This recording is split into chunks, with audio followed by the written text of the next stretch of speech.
Hi, my name is Vanessa and I am 30 years old. If someone had told me just 5 years ago that one day I would be standing in a stuffy, overly brightly lit courtroom, with a daughter trembling with fear and confusion, whose small hand was clutching mine like the only anchor in this world, and demanding justice not from someone else, but from the system itself, against my own sister, I probably would have laughed, or rather, I simply would not have believed it. Back then, it still seemed to me that family was something sacred, something unshakable, like a stone, albeit cold, but strong. I believed that if there was something in this world that would not betray you, would not throw you overboard when things got tough, it was blood. I believed that even imperfect love still holds its boundaries, that there is a line that no one will cross. How wrong I was. And before we continue, write in the comments what city you are watching this video from. Enjoy.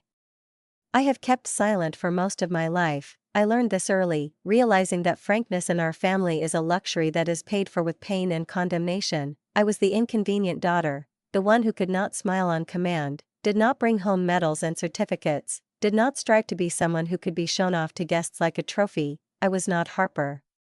While my sister climbed the corporate ladder, purposefully and gracefully, like a ballerina performing her best pas, I was learning how to stretch $120 for food for 2 weeks, without letting Maya notice that the refrigerator had become quieter, while Harper organized charity events and sparkled in glossy photographs. I stood at the stove after a double shift so that my daughter could go to school without holes in her shoes, and yet, in our parents' eyes, she was the light, and I was the regret. I never let their coldness touch Maya, not once. She was my light, my meaning, my only proof that there was real beauty in this world. She was 10, with the soul of an artist and the heart of a healer. Every drawing she made, no matter how clumsy, told the world, I see that you are beautiful, even if you try to hide it. She looked at the world with open eyes, and I tried my best not to let it hurt her. I thought I still had time. I thought I could delay the moment when she would understand how cruel those who were supposed to protect could be. But it all fell apart in one weekend, just one family visit, one invitation that from the start felt less like a gesture of goodwill and more like a test, and everything I had worked so hard to build came crashing down in an instant, with everyone who was supposed to be on her side. It all started, as tragedies often do, with a letter, an email, with a haughty "hope to see you" at the end that sounded more like an order than an invitation. I was not a golden child, never. Perfection was currency in our house, and Harper knew how to earn it. She was a sharp blade, smart, ambitious, driven, and ruthless, and my father beamed when he said, "Harper has an edge." He said it as if empathy and kindness were weaknesses that needed to be shed. My mother, Brooke, was our personal director. She kept this whole perfect family spectacle afloat, always polite, well-groomed, with a perfect smile, but completely indifferent to anything that went beyond her script, and me.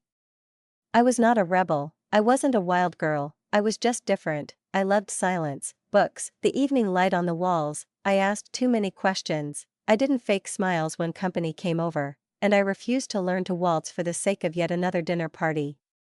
It was enough to write me off. My mother would sigh with a tragic expression and say, "Vanessa just doesn't know how to behave," and Harper, always confident, tailored to the latest fashion, would throw meaningful phrases into the air. "Don't worry, she just wants you to feel sorry for her." I learned to survive by shrinking. I would sit in my room for hours, hiding from the eternal tension over dinner. I stopped correcting people when they misunderstood me. I kept quiet when Harper made her barbs. Under the guise of jokes, I hoped that if I became invisible enough, I could just disappear. It became my salvation. Disappear, find silence, find yourself.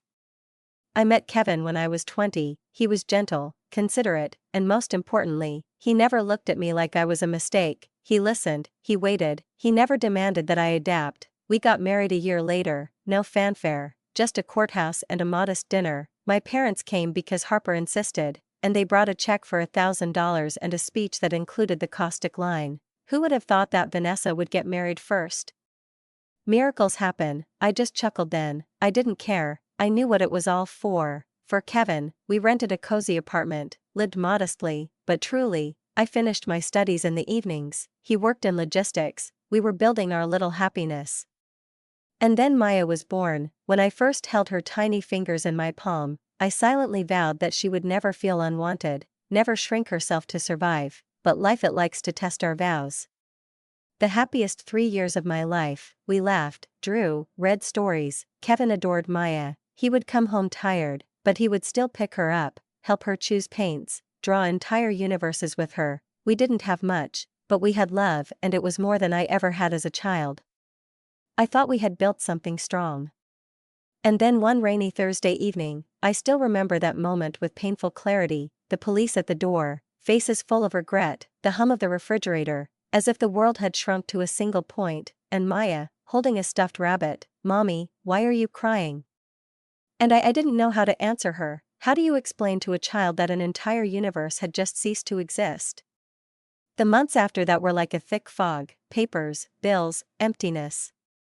I moved into a smaller apartment and took a full-time job as an administrative assistant at a local marketing firm, where my boss, Jenna, was stern but kind, and I worked hard, desperately trying to keep the lights on in Maya's stable world. But no matter how many hours I worked, it was never enough. Sometimes I skipped lunch so Maya could eat fresh fruit at school. Some nights, I sat with a calculator and a cold cup of coffee, praying that something wouldn't break. And every now and then, when things were really bad, I called my parents. I hated doing it. Each call was like a performance review, with Ronald reminding me that Harper had never needed help, and Brooke sighing, "Maybe you should get married again, Vanessa, you need structure." I bit my tongue and endured it for Maya's sake, and Maya, in her innocence, loved them anyway. She looked forward to their visits, drew them pictures, begged them to see her cousins. I couldn't deny her that. I told myself she deserved to believe that family mattered, at least for a while. I just hadn't realized how quickly that illusion would be shattered. 3 years had passed since Kevin's death. Maya had grown into a radiant 10-year-old with a gift for art and a spirit that refused to fade. She drew everything: sunsets, animals from her dreams, people she met at school. Our tiny apartment became her gallery. The refrigerator was covered in her crayon drawings. The hallway walls were lined with thrift store frames displaying her latest watercolor masterpieces. Her favorite saying when choosing a new color was, "This color is like how I felt at recess today," and it always made me smile, knowing that I was raising a child who wore her feelings on her sleeve. She had turned them into something beautiful. Life was still hard. My job at Madison Marketing barely covered the bills, but I made do. Jenna gave me the occasional overtime, and I was careful with every dollar. I sacrificed a lot, but Maya didn't notice. She simply saw love in the packed lunches and weekend craft shopping trips. Then one afternoon, Maya came running out to me waving a thick cream envelope. "Mom, we're invited to the lake house," she said, her eyes wide. "Grandma Gloria says the whole family is coming." I froze. Gloria, my grandmother, had written the invitation herself, her handwriting shaky but still so familiar. I hadn't been to the lake house in 3 years.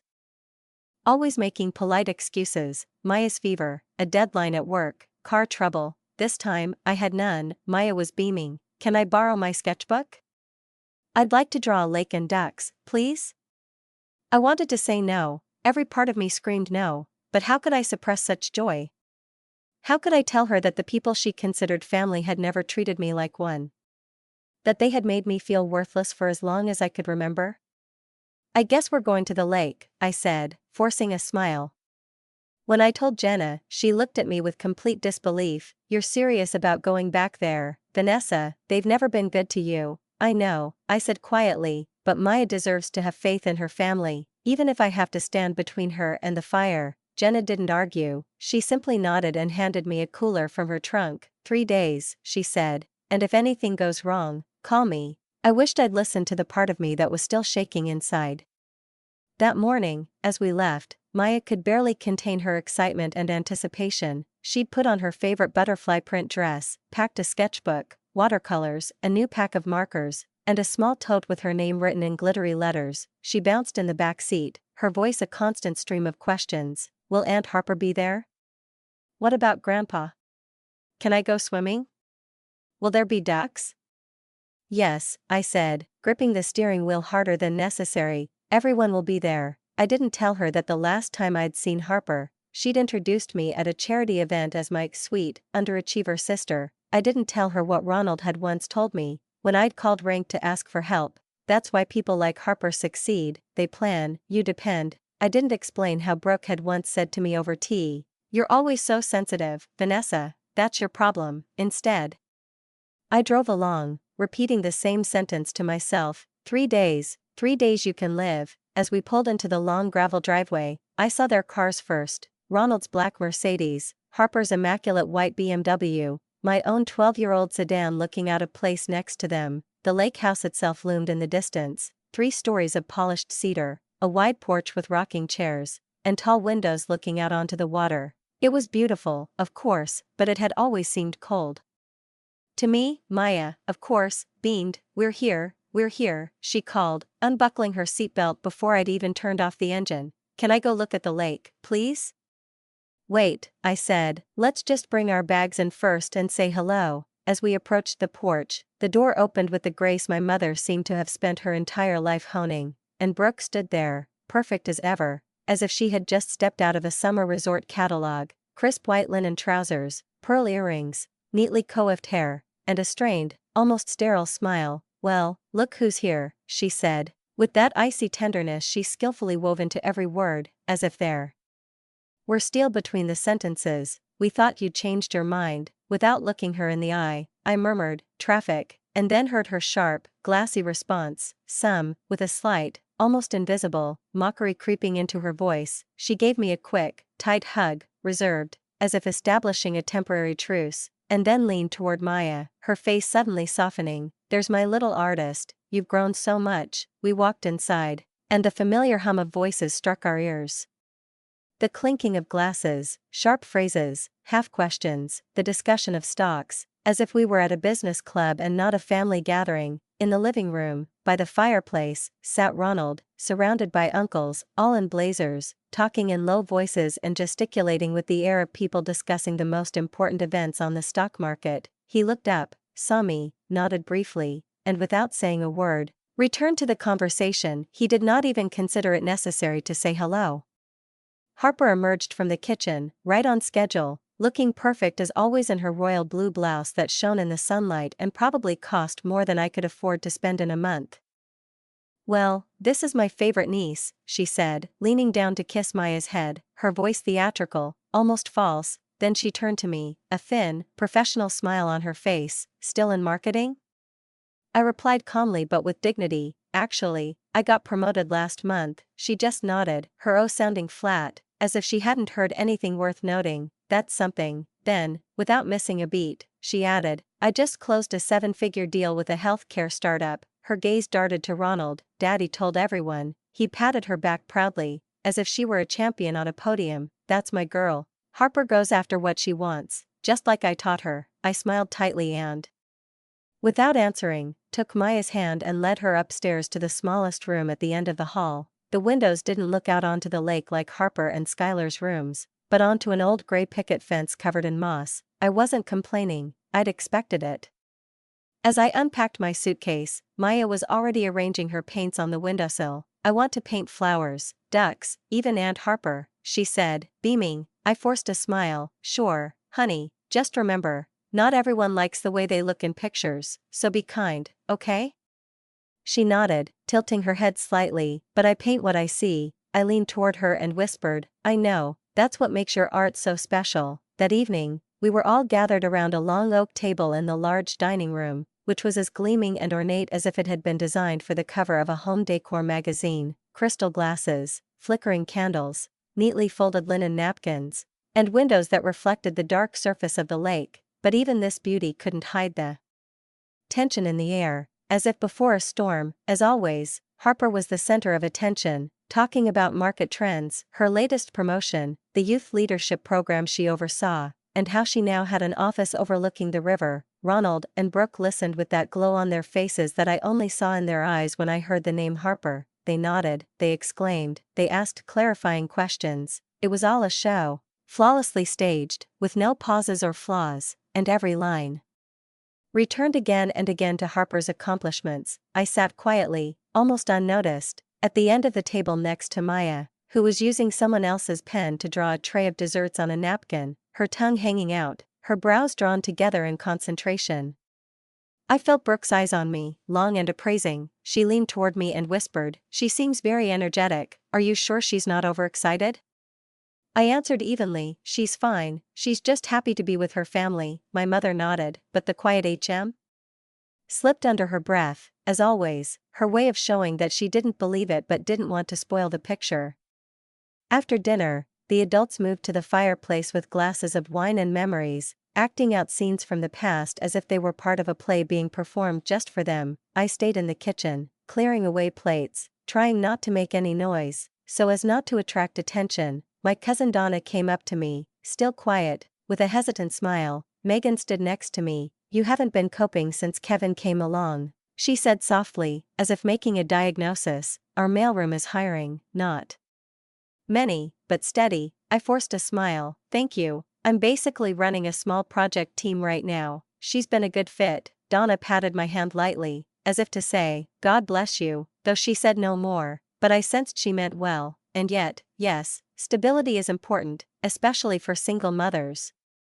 Later, as I put Maya to bed, she seemed quieter than usual, focused, and somehow tense. I brushed the hair out of her face. "What are you thinking about, honey?"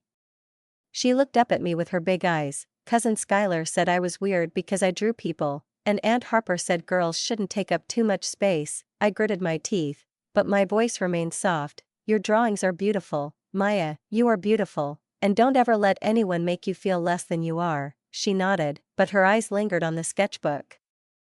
"Grandpa said you were loud when you were little. That's why you got into trouble." I kissed her forehead. "Even grandparents make mistakes sometimes."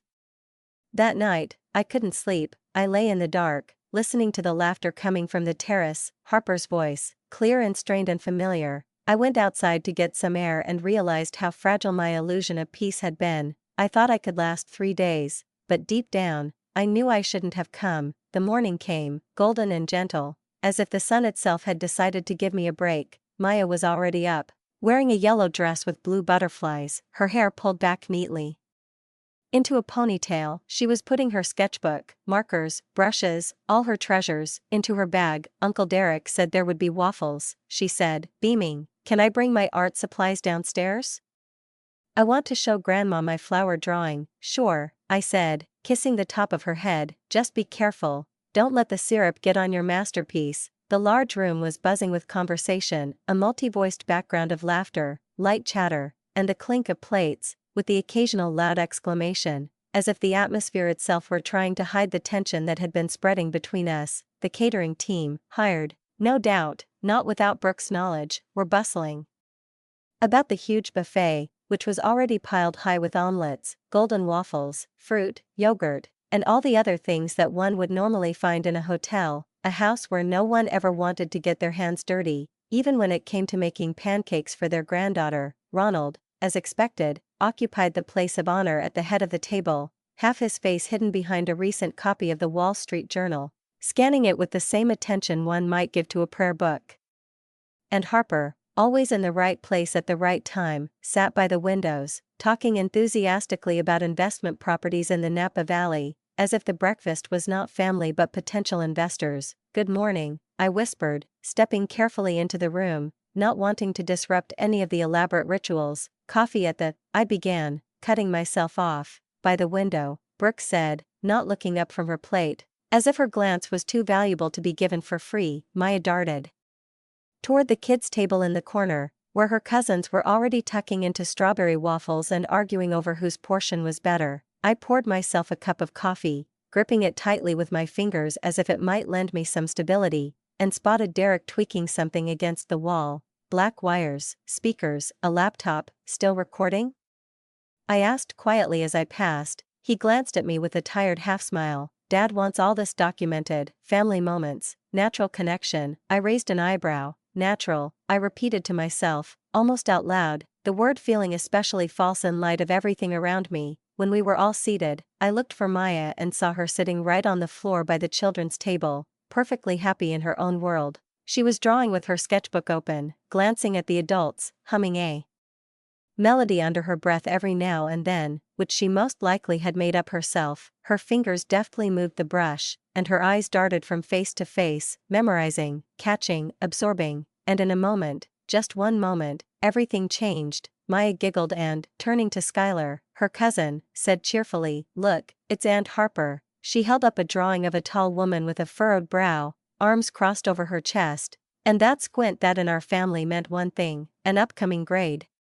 She always looks like that when she says, use your inner voice, even at that moment, when the room was relatively quiet, children's laughter rang out ringing, sincere, liberating, some of the children squealed with delight, some clapped their hands, it really was similar, exactly. Across the room, Harper turned instantly, her face sharpening. What's going on here? She asked, with that icy calm that hid a storm. Maya, still unaware that she had crossed an invisible line, held out the drawing. I made this for you, Aunt Harper. You're serious? Harper walked quickly over, snatched the drawing, and stared at it as if it could speak, and even if it couldn't, everything about it was so clear, the stern gaze, the hard lines, the tension, the resemblance was impossible to ignore, and around them, as happens in such situations, there were already suppressed giggles, whispers, half-smiles, and then Harper exploded. This isn't funny, she snapped, holding the drawing up. Is this what you're teaching your daughter, Vanessa? To bully her elders? I stood up, slowly, as if my legs resisted the movement. She didn't mean anything by it. She draws what she sees, what she feels. It's not a mockery. Harper's face darkened, her eyes narrowed, her voice turned venomous. You need to learn some respect, she hissed and stepped closer to Maya. Maya's smile disappeared. I didn't mean to be rude, her voice shook, as did her hands. I took a step forward, opened my mouth to stop it, but I didn't have time. Harper lunged forward, grabbed Maya by the hair, lifted her off the floor in one sharp movement and threw her hard against the parquet. One blow, two, the room froze, someone wheezed, someone's muffled cry, all sound disappeared. Maya screamed, her body curled into a ball. Markers scattered across the floor, the sketchbook squeezed under her side. I ran. Grabbed her, hugged her tighter than ever. I'm here, baby, I'm here, I whispered, kissing the top of her head. She was sobbing, choking on her tears. She hit me, and then, she left me. My heart was screaming, my hands were shaking, my face was burning. I looked at Harper, at her heavy breathing, and my voice shook with rage. What's wrong with you? She's 10 years old, Harper, not looking away, croaked. She needs to learn that there are consequences. And then, with polished venom, maybe if you'd done this sooner, you wouldn't be raising a spoiled brat in a crappy apartment. Ronald folded the paper, not showing the slightest surprise. Maybe now she'll know shame. And Brooke laughed. Vanessa always let her run loose. It was bound to happen. I hugged Maya tighter. Her cheek was flushed, her hair was disheveled, her body was shaking. My baby, my light, my life, ruined in front of those who called themselves family. We're leaving, I said, standing up with Maya in my arms. Oh, please, Brooke snorted, rolling her eyes. That was just a little punishment. I turned around so she could see Maya's face, tear-stained, scared, broken. Does that feel like a kiss to you? I whispered, and then Harper took another step. Don't, I stopped her. Don't go near her. Derek came out of the corner. His face was as pale as snow. He held out a tiny flash drive. His hand shook as he held it out to me. I recorded everything, he said. The microphone was on, every word, every sound. He pressed it into my palm, nodding. Use it. I didn't turn around. I was carrying Maya out of that damn house, clutching the flash drive so tightly it felt like it was growing into my skin. Her small body was shaking in my arms, tears streaming down her cheek, soaking the collar of my shirt. Every step toward the car was a step away from the grave I'd let myself be pushed into for too long. Maya barely spoke. She just held my hand, whispering through her sobs, I didn't mean to be bad, and that was the worst, that shattered me. You weren't bad, I said, carefully buckling her seatbelt. You were brave. I slammed the door, got behind the wheel, and drove away like the house was burning behind me, and in a way, it was, not fire, but decay, rot, poison, all the stuff that had been building beneath the shiny surfaces of this family. They didn't just hurt her, they tried to silence her, just like they'd tried to silence me. Jenna lived 40 minutes away, and it was the longest 40 minutes of my life. Maya stared out the window, clutching her crooked sketchbook like it was a shield. I kept one eye on the road, the other on her reflection, silently praying that I'd live long enough to get her out of there forever. When Jenna opened the door, still in her sweatpants and faded starprint slippers, her face instantly lost its color and she froze in the doorway, as if struck by this sudden, impossible to hide truth. my daughter's face. What happened? She whispered, her eyes wide and her voice trembling in horror as she stepped aside to let us in. Before I could say anything else, she rushed to Maya's side and hugged her with such careful tenderness, as if the girl were a porcelain figurine already cracked with pain. I tried to explain, but the words came out hoarse, my throat raw with anger, with bitterness, with suppressed sobs that could no longer be hidden. Harper, she grabbed her by the hair, threw her on the floor, in front of everyone. Jenna didn't wait for him to finish, her hand going to her mouth, her eyes welling up with tears but her voice clear. The living room. Come on, sweetie, I'll get you some hot cocoa, with marshmallows. Maya nodded slightly and, without letting go of me, let Jenna wrap her in a soft blanket and lead her out of the cold hallway. I was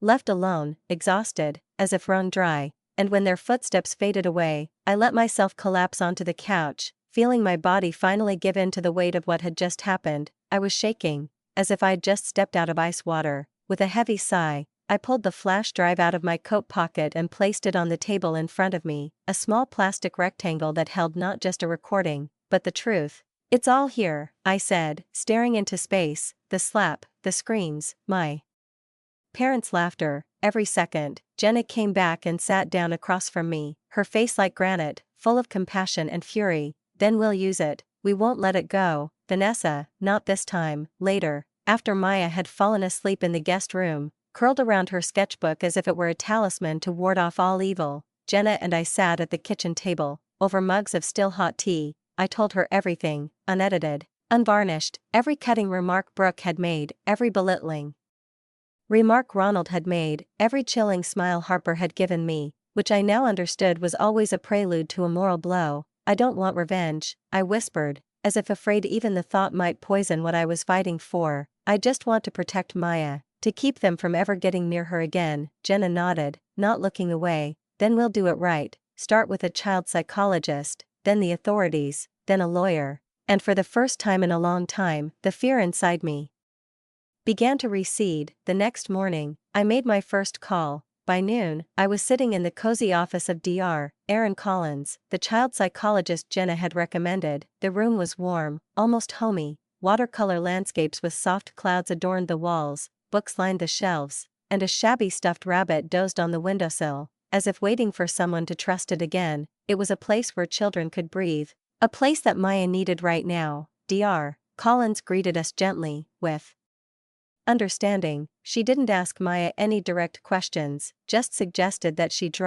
express her feelings with colors, shapes, lines, and Maya, without saying a word, sat down on the carpet, laid out her pencils, and began to draw. I watched her from across the room, unable to tear my eyes away. Her shoulders were tense, her movements slow, her gaze focused, but it did not have the ease with which she had painted before. Not a single sing-song sound, not a single sparkle in her eyes, only labor, as if each movement were an attempt to regain her voice. An hour later, Dr. Collins invited me to speak alone. I walked into the next room, my heart clenching with anxiety. Your daughter is incredibly creative, sensitive, and emotionally intelligent, she said quietly, with a firmness that left no room for doubt. But what happened to her caused immediate psychological trauma. Physical abuse is serious. But what worries me even more is her inner turmoil. She blames herself, she thinks she did the wrong thing by expressing what she felt. Tears sprang to my eyes, and my throat began to ache again. What should I do? I asked. You already are, she said. You believed her, you were there, now we'll just make it official. With Dr.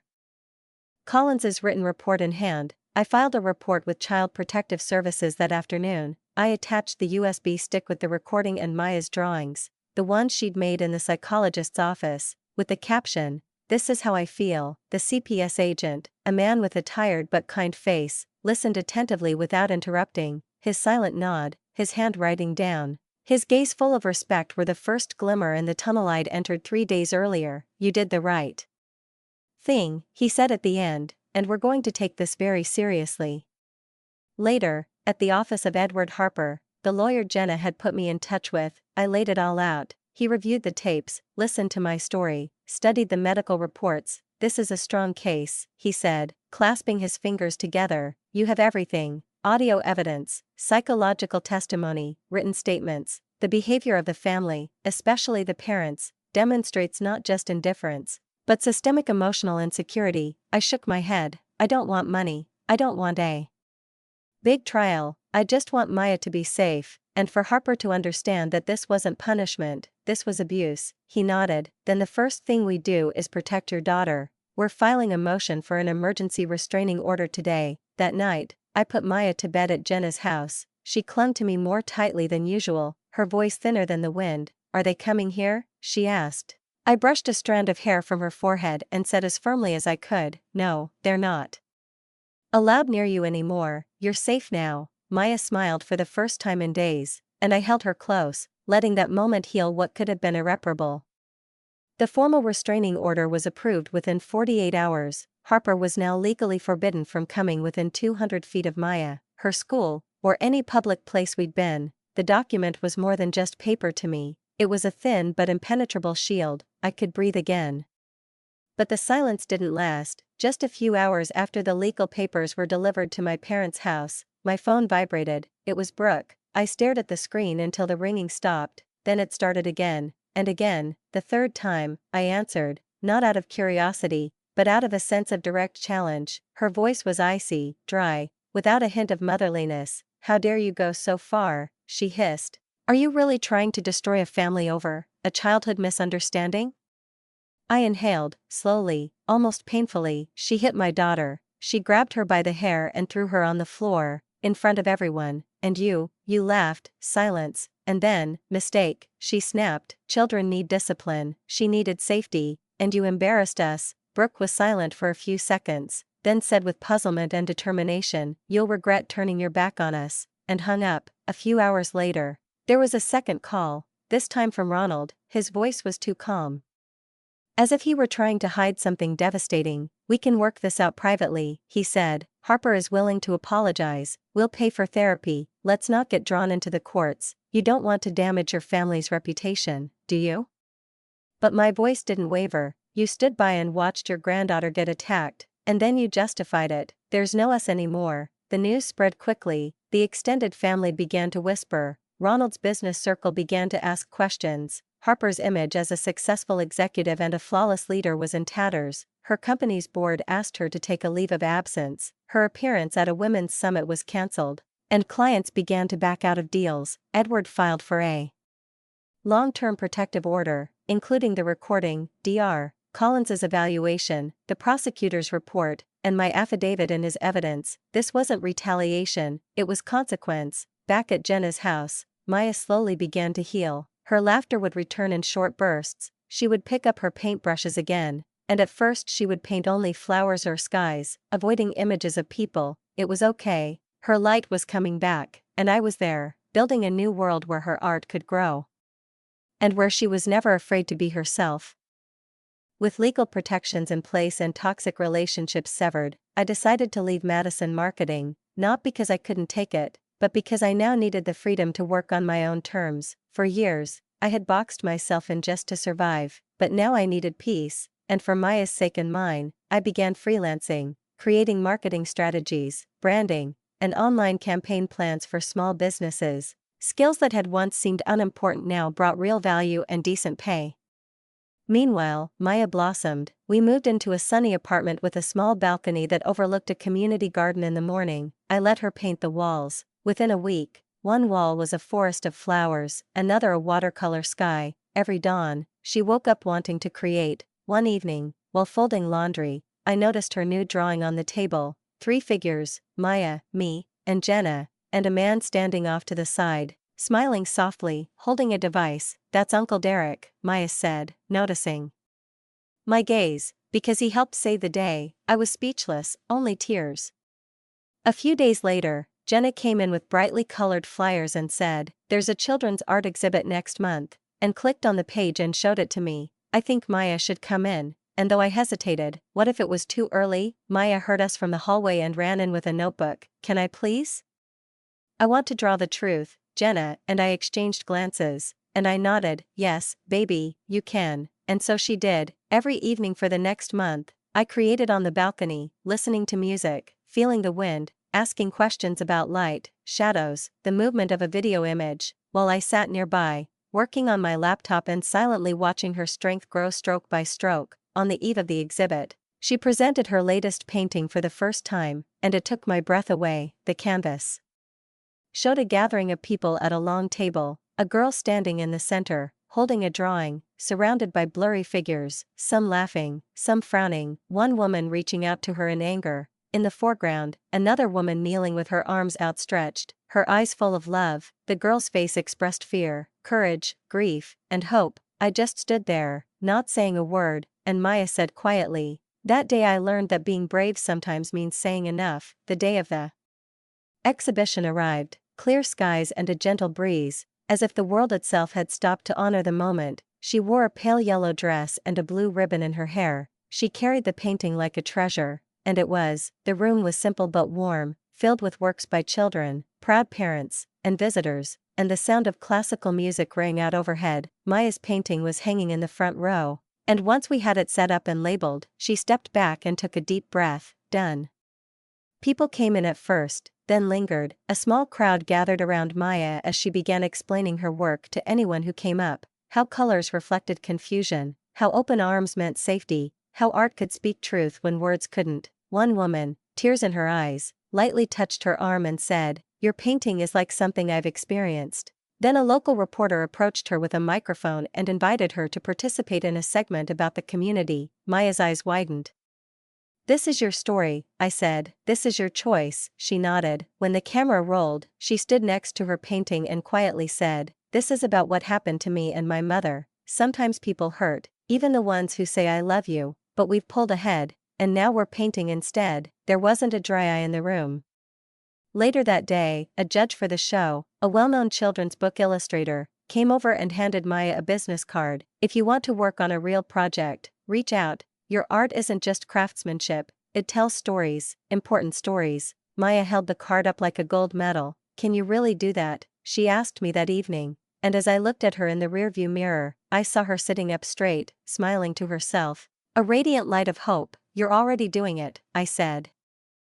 That night, we hung her painting in the living room, just above the dining room table, like a monument not just to survival but to transformation, a statement that we had tried to silence ourselves, and we had become louder with love, truth, and art. That day, Maya didn't just reclaim her voice, she shared it, and people listened. 2 weeks later, the official notice arrived.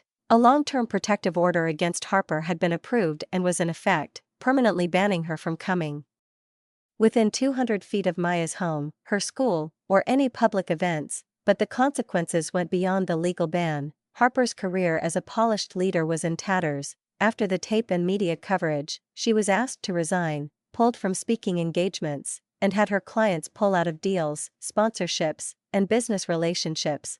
The board of directors held a closed meeting and immediately fired her as vice president.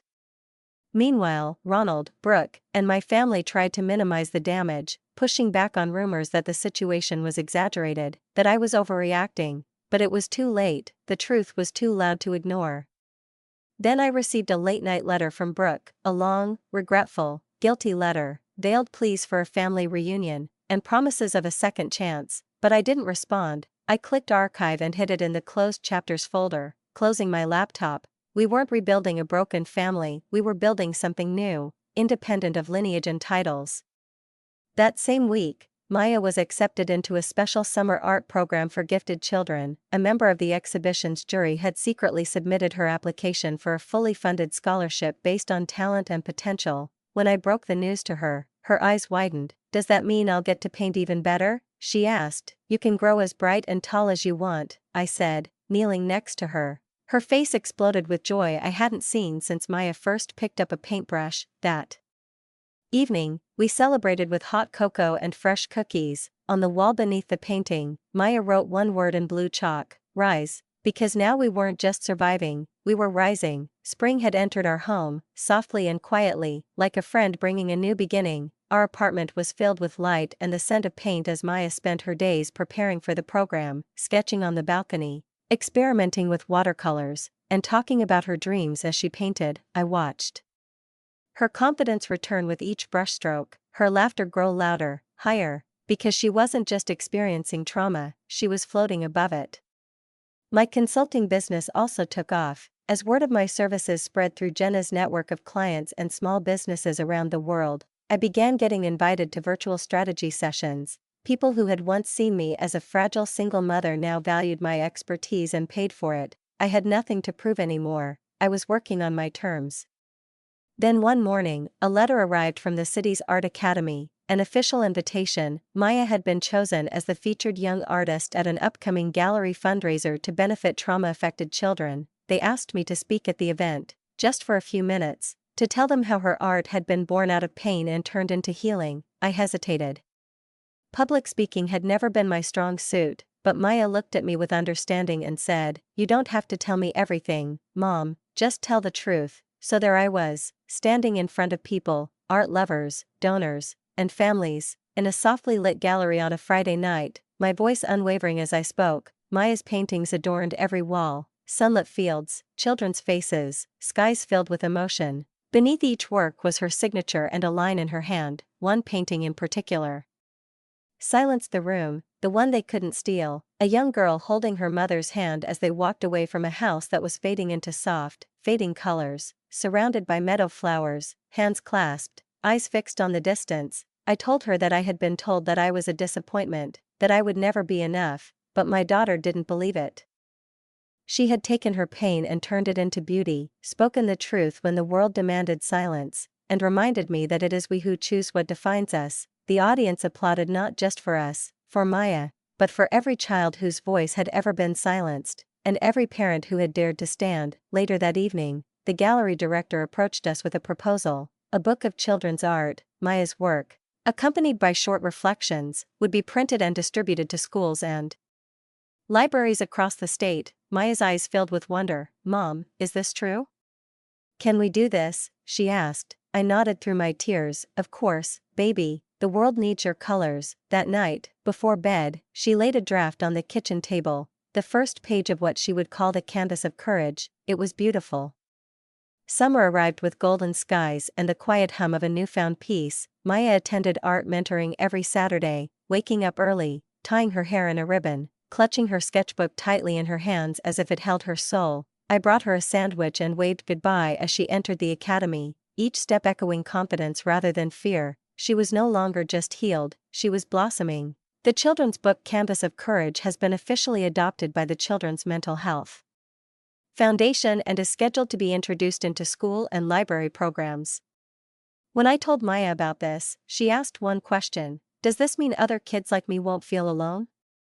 I hugged her tightly and said, "Yes, that's exactly it." Meanwhile, I found new clients, many from out of state. I began teaching online workshops on business recovery and brand resilience. I opened the site and remembered how I had been fired for a lack of direction. Now I helped others find it, but not for the sake of business, for the power of my voice, like Maya's.